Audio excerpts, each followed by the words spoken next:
Hello, hi everyone. I hope you guys are all having a great week. So my name is Daniel. I'm a part of the marketing team at F5, and we're here with a super exciting webinar for you all with one of our graduates, Daniel. He's the co-founder of Autobound, which is kind of like Chat GPT for sales, right? So he's going to be talking to you all about creating effective messaging and leading sales through that. So if you look towards the right side, you'll have a Q&A option, right? So you can maybe ask if you have a question, or if you want to add comments, you could kind of add that there. But before I kind of get into that, why don't you tell me where you're all from, right? You guys could comment down in the comments.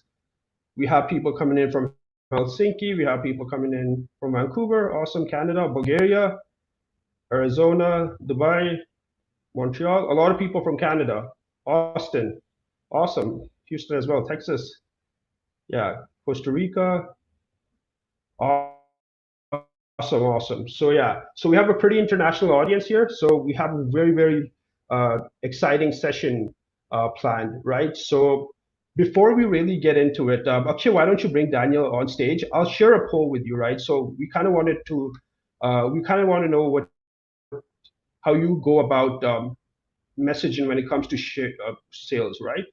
So let me share this poll. So guys, if you could go to the polls uh, on the right side, you guys can probably vote here. Right. Let me know if you guys can actually see. Right. So awesome. Yeah. So the question is, what do you consider the most important in your sales messaging? Uh, we have highlighting product features, sharing customer testimonials and case studies, showcasing competitive advantages. Okay. Right. So it seems like sharing customer testimonials and case studies is in the lead. Right. That should be pretty interesting. Maybe this is an indicator of where our audience kind of stands. Right, Daniel? So yeah, this should be pretty interesting. Right, awesome. So I'm going to hide the poll from the stage. And Daniel, would you like to share your, sorry, would you like to, unmute yourself and turn on your camera and we can kind of begin? Hey everybody, Daniel here. Thank you all for hopping Awesome, on. Is my awesome, mic coming through okay? Yep, awesome. thumbs Yeah. up. Cool. Yeah. So you guys, if you like what Daniel's saying, if you're enjoying everything that's going on, you have an option to react with emojis right at the bottom. So let us know how you feel about everything, right? So I'm going to hop off stage. Daniel, over to you. Hey everybody, my name's Daniel Wiener. I live in Austin, Texas, but I grew up in Denver, Colorado, born in New Jersey. I went through the Founder Institute, probably 4 years ago now or so, out of San Francisco. Had a great experience. Fast forward to where I'm at now. I'm running a VC-backed startup called Autobound. You could think of us kind of like the Chat GPT for B2B sales emails. And it's always exciting to get brought back to the FI community. So I recall how difficult it was I went through the accelerator with Kyle Schuster, one of my co-founders. The difficulty around nailing your message, it's much easier said than done, right? So I'll share some war stories, best practices, hopefully some helpful tips and tricks for everybody to take away today. Um, I took an interesting approach to how I'm going to spend the next 15 minutes on the presentation before going into Q&A, where I shared what I'm going to be speaking about with a few folks in my network. Asked them to brainstorm some of their top questions around effective messaging, and we're going to look at them at the same time here together in an effort to make my suggestions and ideas as organic as possible. So without further ado, let's check out number one here. So what's my number one suggestion when it comes to building effective messaging? I think,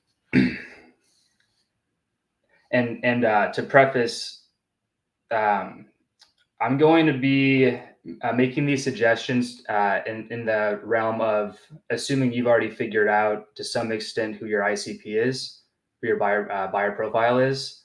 If you're still in the discovery stage and you haven't yet defined who you're selling into and what their pain points might be or what they care about, I've got some great recommendations there. But maybe actually in the chat, can you post like yes if you've already defined who your ICP is, and no if you're still experimenting or you're still on the journey of figuring out who you're selling into.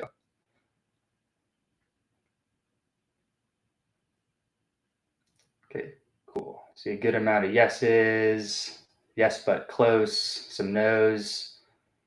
Well, we'll start with the no's. If you're a no, I think creating your messaging, what you should first master is how to talk to your users or how to talk to your audience, because otherwise all the suggestions I'm going to make are going to lead you down a path that might not be too helpful. So I would recommend reading a book called The Mom Test. I'm forgetting who the author is, but a pretty cut and dried, most spectacular way that I've seen someone articulate how to go speak to people as you're trying to figure out your product and what problem you're solving. But anyway, so transitioning back to those who have figured out who your ICP is, my number one suggestion is to ensure that you are making the message all about them, not yourself.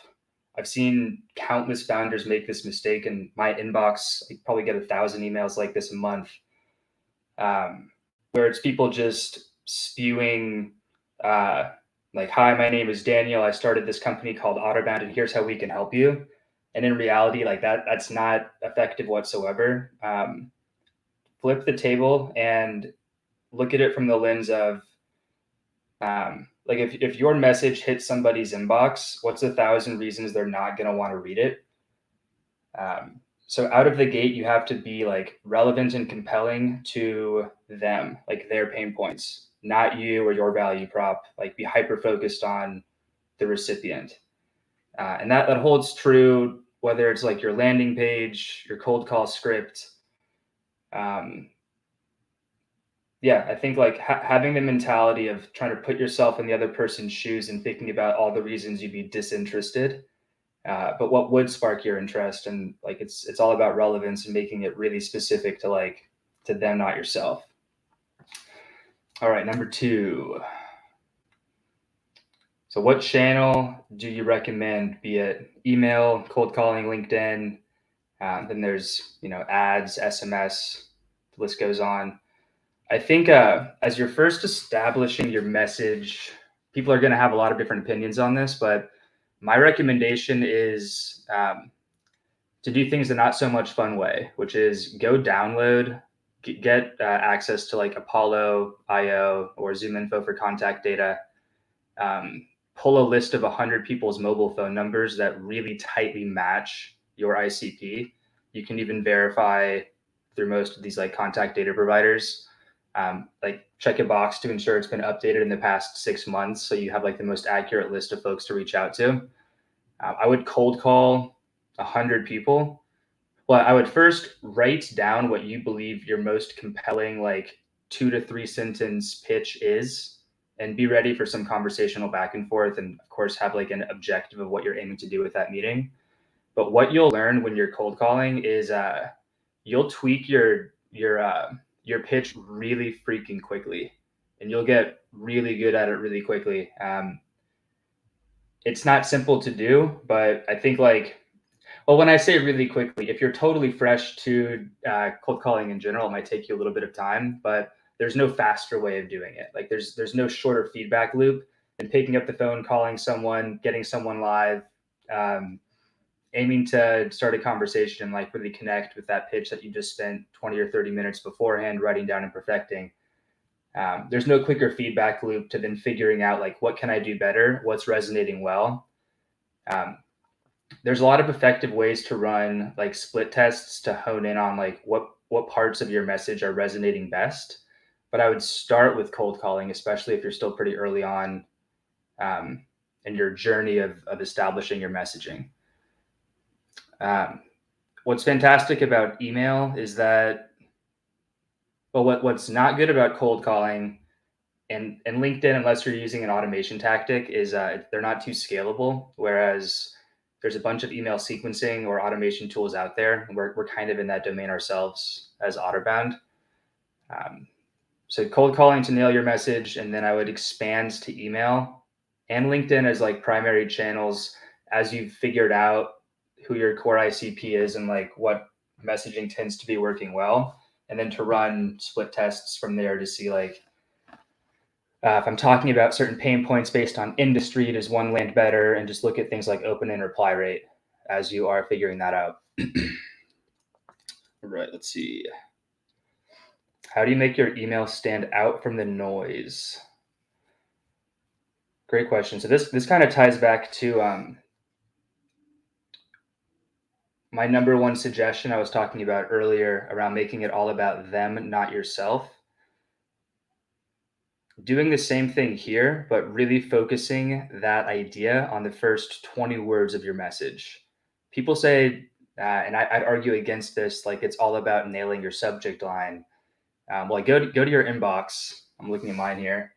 You'll see, I think truncated at like 30 characters or something, your subject line or the subject lines of folks who are reaching out to you, and then a sentence maybe or another 80 characters of that first sentence. So you have a little bit of space there to say something that's extremely relevant to that person to get them to open your message. So the first art is like the art of someone saying this message either looks like this message is either like ultra relevant to me, and I can tell that quickly from looking at it, um, or it was obviously personalized for me. And personalization and relevance are much different. Like personalization is not necessarily going to tie back to the pain points of who you're reaching out to, whereas relevance does, but it might be a bit more broad strokes, not specific to one individual. So I'll give you an example. If I was So at Otterbound, our ICP is the VP of sales at a software startup, say like growth stage. Saying something relevant in that opening sentence could be, if you're like other sales leaders I work with, or something relevant in the first sentence could be, what's your plan this quarter to ensure your SDRs have the right tooling in place to be personalized and effective in every message they send? Because it's relevant back to that person's pain points of opportunity creation or pipeline, whereas something personalized would be Sawyer from Colorado, as am I. Both of those things are appropriate to thread into the beginning of the message, but I think you have to have both to get a response. So standing out from the noise, the first challenge is getting opened or getting realized, and the second is getting responded to. There's a third, which is like getting out of spam in the first place, and some easy tips there are like, if it's your first message to a new recipient, don't include links. That tends to be flagged as spam more often. And if you are using any bulk outreach tools like Mixmax, SalesLoft, Outreach, there's a whole bunch out there, reply.io. The more emails that you send that look exactly the same based off a template, spam filters can pick up that consistent content. So try to introduce some variation in your message. Something Autobound does for you automatically, by the way. But some tips on getting out from the noise. What tools would I recommend to any startup founder working on messaging? So again, I guess you can slice and dice the concept of messaging in a million ways, be it your sales messaging in email or on the phone or your website. I would say I'm going to focus it more so on the conversations you're having with prospects. So like phone/email or LinkedIn. I think my first suggestion would be Fathom, one of my favorite products out there. For call recording on Zoom or Hangouts. You could use like Otter.ai as well. What's so cool about that is like it's just a simple tool that follows you where you do in meetings, where after a call with a prospect, you can critique yourself or show it to one of your advisors or mentor at FI to help pinpoint all the things you did wrong and things you did well. I would also suggest, I think LinkedIn's a really obvious one. Whether or not you upgrade to Sales Nav is a bit more dependent. I think for like really early stage founders, there's not a huge need to. You get a bunch of what you need out of the core LinkedIn product. I'm sure everybody's playing around a good deal with ChatGPT. I think when it comes to, and I've got a lot of opinions on this, when it comes to ideating more quickly on really anything, ChatGPT is phenomenal. I would just be careful not to be over reliant on things that are too strategic to your business. So what I mean by that is if you're writing a blog post on here's 10 ways to be personalized in your emails, ChatGPT can be fantastic for like more quickly producing content that helps you get there. If you were to write into ChatGPT, like give me an email template to write to a VP of sales or to write to a CMO that pitches my product with this value prop, I would be a lot more critical on like ensuring that the message actually sounds good and is the right one to use. So use it as an assistant, but don't be over reliant. I might be saying something much different in the next couple of years or a few months, even as it gets more sophisticated, but don't put too many eggs into that basket. I guess that kind of dovetails a bit nicely into my next suggestion, which would be Autobound. So we built a product that writes hyper-personalized sales emails using AI. So when we first started the company, we collected this data set of tens of thousands of really high-performing sales emails to train our own versions of OpenAI's model. The first one we used, I think, was GPT-2 or 3. To make the use case specific to really good sales emails, because I think like ChatGPT's somewhat good at everything, really good at nothing. So we aim to be like fantastic when it comes to writing high quality sales emails. So if you decide email is a core channel for you, I would definitely suggest giving our product a whirl, because we've spent a ton of time investing in the architecture to make personalization scalable, at least when it comes to email. Then last one would be if you may or may not get banned from LinkedIn for using one of these, but there's a lot of like automated LinkedIn outreach tools that'll send emails at scale to an audience you define. So you could go to your LinkedIn search, say, show me VPs of sales in Canada. You can copy like the URL from LinkedIn, put it into, there's 1,000 tools out there, and then specify the connection request message you'd like sent to each person in that audience. So it's kind of like email sequencing, but there's no such thing as like a bounced email, and reply rate and open rate are much higher because it's literally in this different concept of communication within emails, not your inbox. So I'd play around a bit with LinkedIn outreach as well. When it all comes down to it, though, I'd pick one and go deep. A big mistake I see a lot of founders making is like just trying to boil the ocean. You've got so much on your plate, all these exciting things that you've heard work really well for somebody else, probably not going to work for you. I would treat this as with every other part of your business, as an experiment.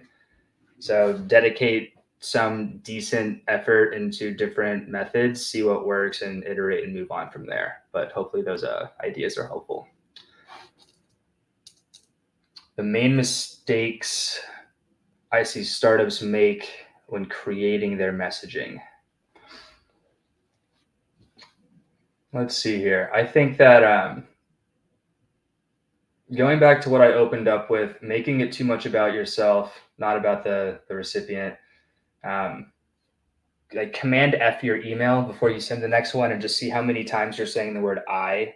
Cut back on that. It's bad. I think I might give different advice here depending on how well you know the pain points of the persona you're reaching out to.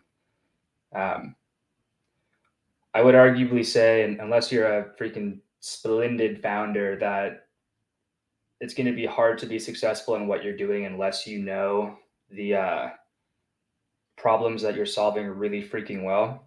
People want to look to you to be the subject matter expert.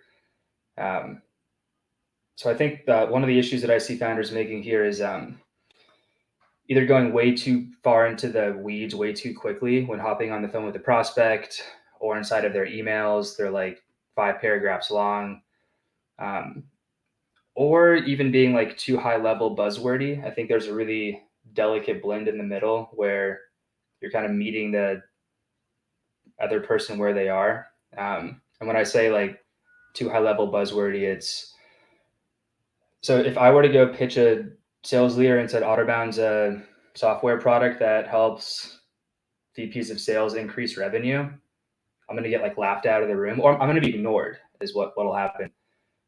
Whereas if I go in and I'm like spewing my life away in a 5 or 6 paragraph message, or it's like a 5 minute voicemail, like that's just not going to get responded to.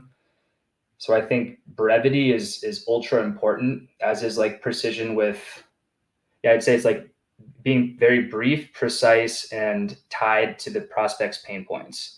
The farther you deviate away from that, I think the more likely you are to fall flat on your face, or just to have your message be ignored. Um,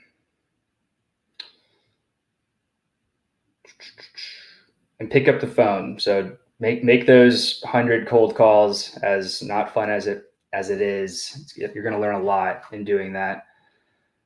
Um, let's see, something that I've seen a lot of my founder friends struggle with, and I did as well when we were first fundraising, is having much different messaging for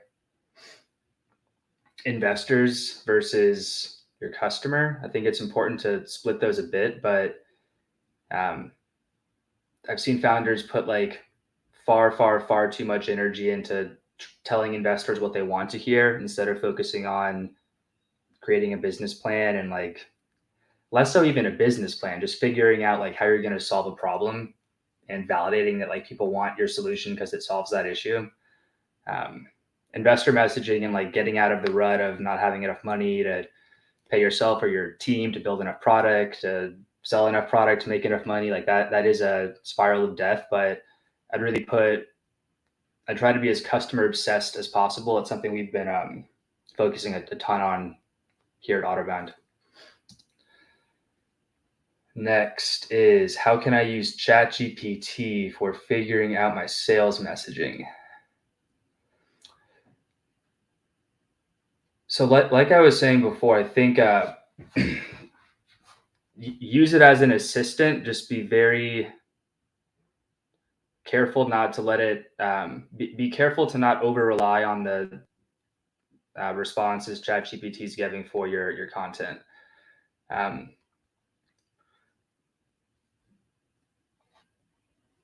let's see. Well, I don't want to be too assumptive here. I've seen a good deal of founders, and this is kind of spread all over LinkedIn, where like I'm tying ChatGPT through an API into Google Sheets or another product, and it's producing mass content at scale. I'll then tie back into like an email sequencing tool and like let it rip. I don't think the technology is there yet. ChatGPT definitely needs like a human in the loop to review the message to ensure it's accurate before pressing send. So I like the concept of like, and I do think in a lot of ways the whole role of outbound sales, at least top of funnel, will be automated quite soon. But it's pretty important to have that voice of truth or reason, which is you, in the loop to approve something or make sure it's not going to piss anybody off before clicking send. Is a pretty key one. So let's see. I think that might be the last one. Yeah. So last question, that was the last question that my friends had brainstormed for my portion of this. But I'm super excited to hear what everybody else has to ask. So I'll turn it back over.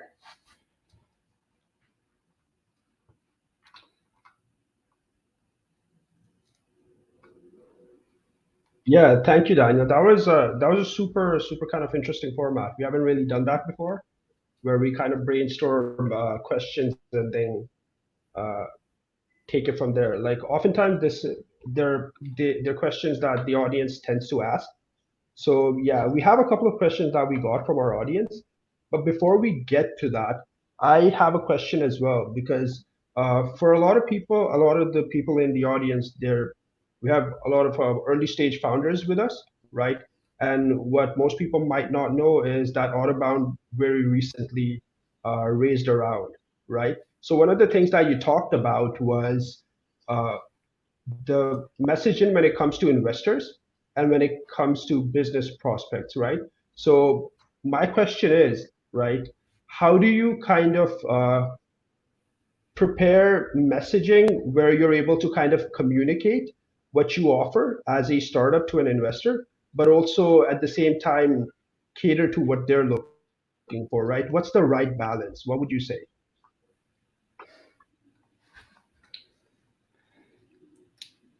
Yeah, great question. I think first I would ensure that you're quite close, if not all the way there, with nailing your messaging to the persona or your customer. Like I'd really invest in that first because you're not going to have a fun time fundraising if you haven't even figured out like how you plan on solving your customers' problems. Um, Right. Something that you said that I'd also try to be cognizant of is I would shy away from telling investors what you think they want to hear because even if you succeed at that, you're likely going to find yourself in a mismatch with expectations from investors or like the vision of what they want you to be building versus what you're actually working on. Um, yeah, as a founder, you're going to get pulled in a million different directions, but I would first be like super, super focused on nailing the message for your customers. And then when you're seeing enough traction and you have enough viability behind what you're building to go raise capital, and there's a whole nother conversation to be had there. Then I would shift your attention to like, okay, now I'm 1,000% on fundraising. Um, the way you approach and tell investors that is maybe a bit different, but um, it's all kind of a matter of focus. A lot of what will work with customers should be part of your messaging with investors too, but you'll need to be a lot more high level and visionary when it comes to your pitch to investors, as opposed to what you might go back and forth on with a customer during the sales cycle. Right. Yeah, that's a pretty good answer. I think a lot of people, particularly startup founders, when it comes to communications, they don't really think about the that aspect of it, right? Like the messaging having to be kind of similar, but at different levels, right? Because we tend to treat each stakeholder very very differently, and that's what sometimes that's what we're kind of taught. So it kind of makes sense. So yeah, sticking to the theme of being a startup founder, right? So we have a pretty kind of like a more of a basic question from Radu, but I think it's kind of good to get out, right? So what is the best way or tool to identify problems for your customers, future customers? Is that a question to me? Yep. I would say talk to them. This goes back to what I was saying in the beginning of the call. Like my suggestions for what to do if you have not yet figured out what problems you're solving or who you're solving them for are totally different than having an established ICP and knowing what you're gonna knowing what problems you're going to solve. And I'd say like the best way or tool is go read the mom test and then implement what you've learned. Right. Yeah. I think that's a pretty good answer. I've also shared the link to the book in the chat, so if anybody wants to check it out, you can do that. Yeah, so I have a question here from Mike.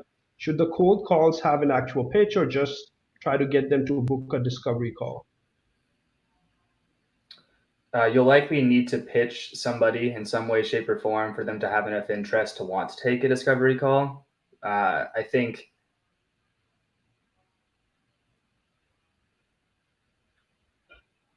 is my shortest answer to it.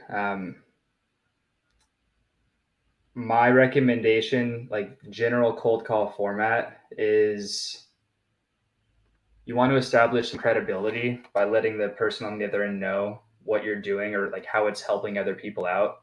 So this has been like one of my favorite versions of how I've done this is like, hey, Mr. and Mrs. VP of Sales, I'm calling you because I noticed like XYZ, and whatever I noticed is tied back to the problem we solve for. Like I noticed you're hiring a handful of sales reps. Um, I used to work in sales. I quit my job, and I've literally spent the past 4 years building a product exactly for folks like you. And we've been able to help other sales leaders like massively generate revenue. I think we can do the same here. Um, Open to talking. And at that point, someone will likely say yes or no, or they'll ask you a question, and now you have a moment of dialogue.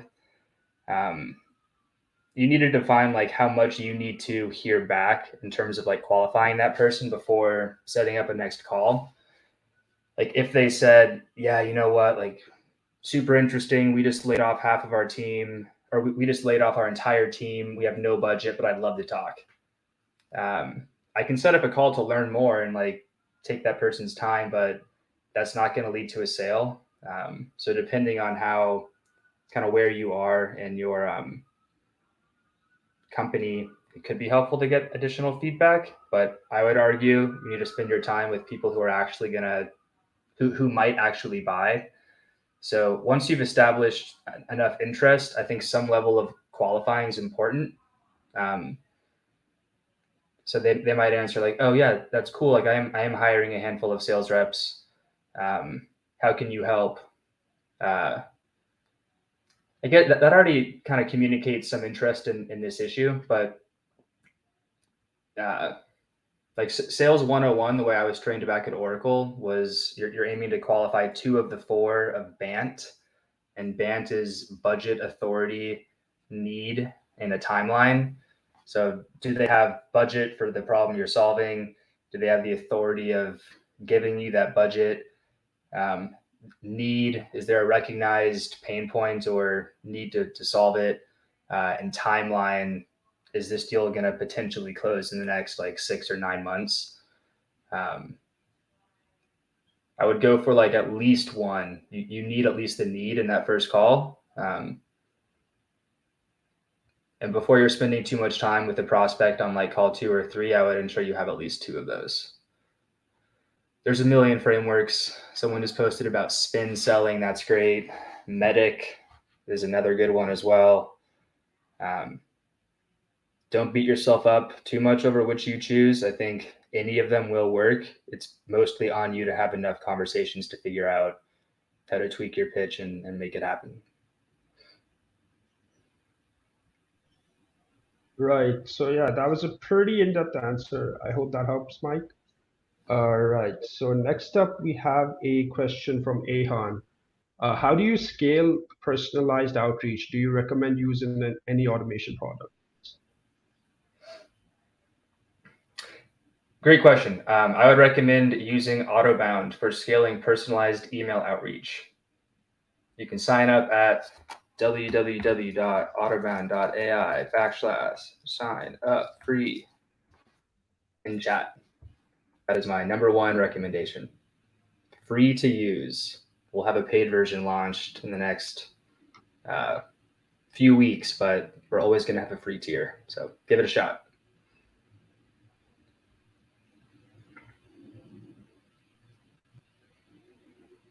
Awesome. Right. So yeah, we have our answer there, Ihan. So here's an interesting one from Nicole. Should I wait until my app is in the App Store to do the cold calls or invite to beta testing? The latter, invite to beta testing. So if you're waiting until your app's in the App Store to do cold calls,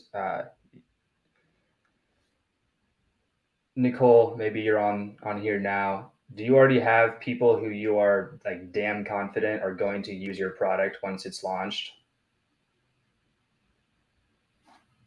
Maybe you could chime in on chat. Cool. Okay. Um, well, then the next question is like, how many and how sure are you that they're actually going to buy? It's not going to hurt. I don't know what else you have on your plate. It's not going to hurt calling people, reaching out, and trying to get more letters of intent or conversations started. That's by no means going to be a bad thing. So I'd say go for it. Right. Awesome. So yeah, uh, hope that helps, Nicole. We have, yeah, so this is kind of interesting from Emre. Any hints on how to avoid coming across as a salesperson on a cold call?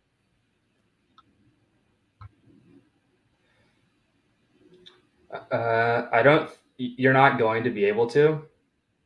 I think what you're aiming to not do is come across as like what I would be much more concerned of is any hints on how to avoid not establishing trust on a cold call. Um, you're going to be salesy whatever way you look at it because you're a salesperson in theory calling somebody to try to make a sale. So don't dance around that. I think what you're what you should be really focused on trying to optimize for is like cold calling and selling is very it's a mental sport for you as the salesperson to not be too salesy but also to establish like trust and credibility. One thing I've always tried to keep in the back of my head is you could call 1,000 different people. Like, why are you choosing to call that one individual? Like, it should be because you've done enough filtering and research on that person that you think you can actually solve their problem. And if that's the case, they should be kind of thankful you gave them a ring. And having that mindset of I'm calling you for a purpose. I noticed these things. Here's how I think I can be helpful. You want to seem like a subject matter expert or consultative. Salesy is okay, but when you're shifting into overly salesy or not trustworthy, that's super dangerous.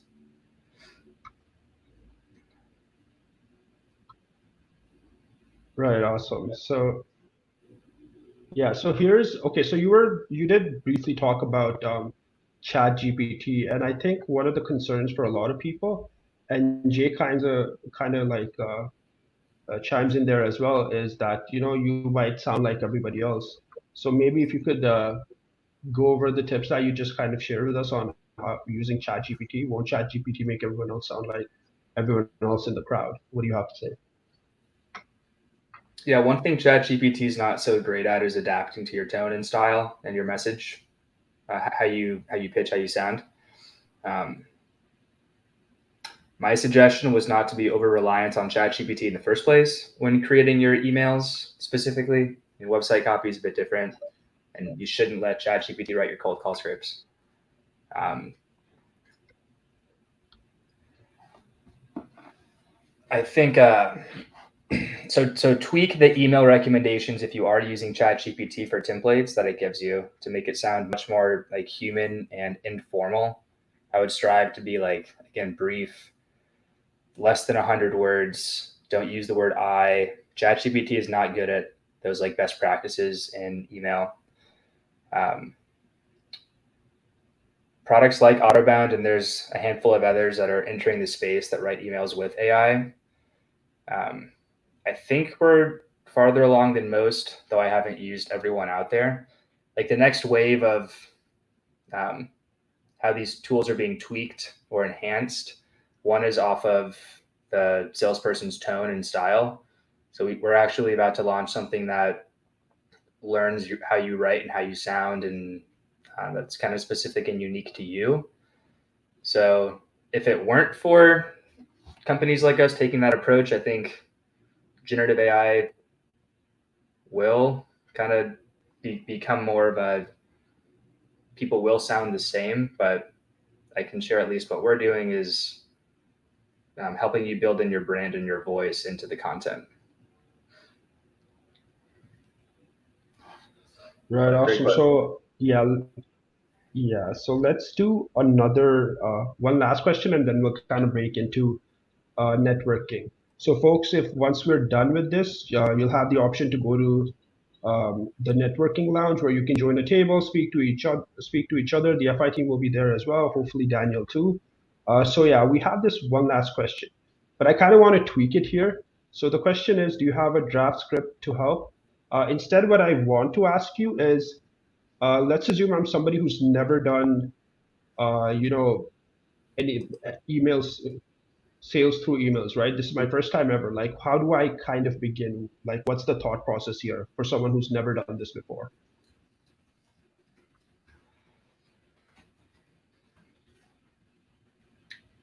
Great question.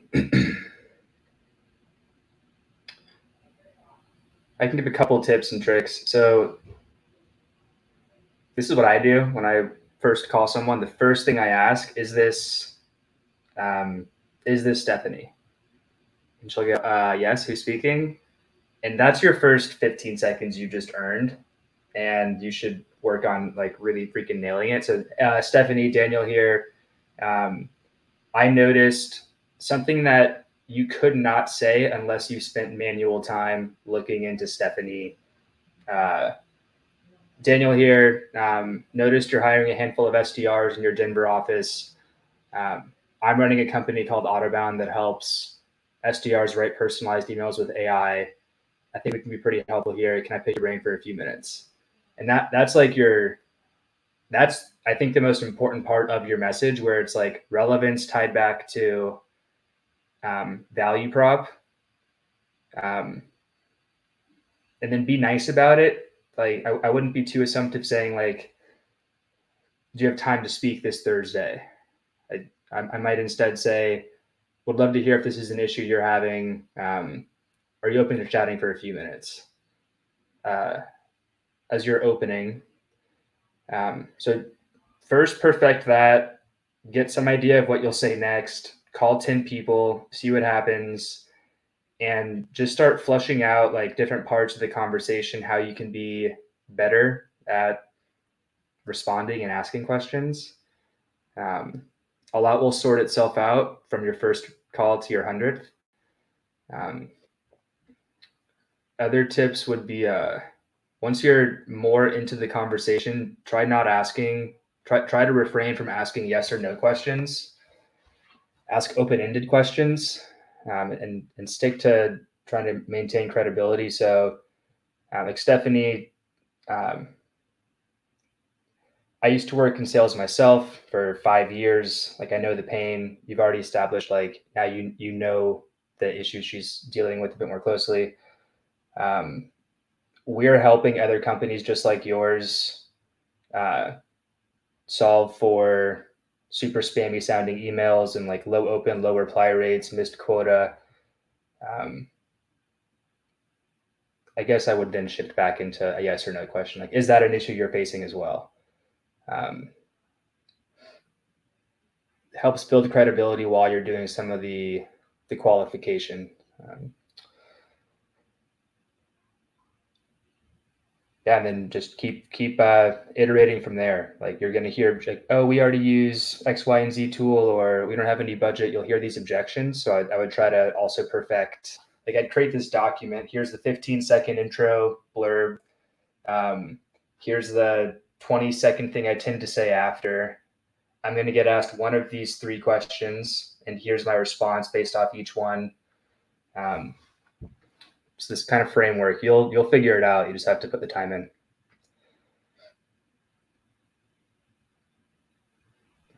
Awesome. There you go, Stephanie. You now have an entire framework on how to begin. Yeah. So, folks, it's been 45 minutes. Daniel's answered a ton of questions. So, Daniel, thank you so much for joining us. I love this format because I think it really kind of got to what the audience wanted to learn and hear. So thank you so much for taking out the time to be here with us. Folks, I know you guys are already showing him some love. If you could let him know, the emojis are right down there. Awesome, you're getting a ton of hearts, thumbs Yeah, up, those are taps, great. all, I've never had so all many of that. emojis before. What you Awesome. can do to help me out, FI group, is go try out Autobound, and you'll get a handful of like automated onboarding emails once you've signed up. You can opt out if you like, but in at least one, we ask for feedback in like a super short survey. So we're still figuring out our product and go to market as is everybody else here. So I would love to have you guys sign up, try it out, let me know how it works. We're working on making it better as well. I put my LinkedIn URL into here too, so it'd be great to connect there as well. Oh, cool, perfect. Awesome, guys. So you heard Daniel sign up for Autobound. You can hit him up on LinkedIn as well. Talk to him. Get to, maybe he could help you out with something. So Daniel, thank you so much for joining us, and thank you, folks, for joining us. If you want to learn more about FI, go to fi.co. And yeah, we're pretty active on social media as well. If you have any questions for us, you can hit us up there.